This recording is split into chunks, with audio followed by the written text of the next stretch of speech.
கோவை கொடிசியா வளாகத்தில் இன்று நடைபெற்ற முதலாவது சர்வதேச ஜவுளி தொழில் மாநாடு 360 நிகழ்வில் தமிழக துணை முதலமைச்சர் உதயநிதி ஸ்டாலின் கலந்து கொண்டு ஜவுளி தொழிலை மேம்படுத்தும் நோக்கில் பல்வேறு பிரம்மாண்ட நலத்திட்ட உதவிகளை வழங்கினார். தமிழகத்தில் இருந்து ஜவுளி ஏற்றுமதியில் முத்திரை பதித்த நிறுவனங்களை ஊக்குவிக்கும் வகையில் சிறந்த ஏற்றுமதியாளர் விருதுகள் வழங்கப்பட்டன. இதில் சிறு குறு நடுத்தர மற்றும் பெரிய நிறுவனங்கள் என 5 பிரிவுகளில் முதலிடம் பிடித்த 5 நிறுவனங்களுக்கு தலா ரூபாய் 2 லட்சம் பரிசுத் தொகையுடன் பாராட்டு சான்றிதழ்களை துணை முதலமைச்சர் வழங்கினார்.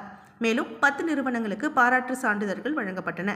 பழைய நூற்பு இயந்திரங்களை நவீனப்படுத்த பெறப்படும் வங்கி கடன்களுக்கு 2% வட்டி மானியம் வழங்கும் திட்டத்தின் கீழ் ஒரு நூற்பாலைக்கு ரூபாய் 11.70 லட்சம் வட்டி மானியத்திற்கான ஆணை வழங்கப்பட்டது.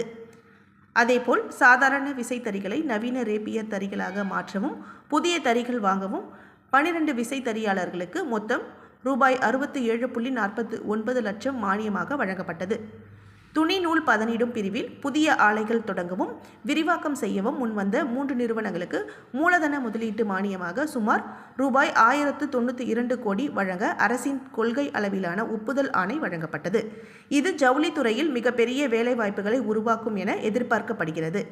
அகலமான துணி அச்சிடும் இயந்திரங்கள் வாங்கிய 2 நிறுவனங்களுக்கு ரூபாய் 38.35 லட்சம் மானியம், ஆயத்த ஆடை பிரிவில் தானியங்கி துணி வெட்டும் இயந்திரம் வாங்கிய 3 நிறுவனங்களுக்கு ரூபாய் 142.94 லட்சம் மானியம், பல்லவாடா தொழில்நுட்ப ஜவுளி பூங்கா நிறுவனத்திற்கு மாநில அரசின் பங்காக ரூபாய் 1.30 கோடி மானியம், கல்வி நிறுவனங்கள் மற்றும் தொழில் நிறுவனங்கள் இணைந்து மேற்கொள்ளும் 6 ஆராய்ச்சி திட்டங்களுக்கு ரூபாய் 138.32 லட்சம் நிதியுதவி.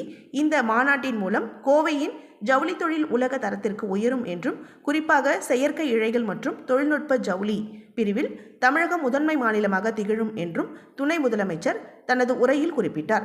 இந்த நிகழ்ச்சியில் அமைச்சர்கள், அரசு உயர் அதிகாரிகள் மற்றும் ஜவுளித்துறை சார்ந்த பலர் கலந்து கொண்டனர்.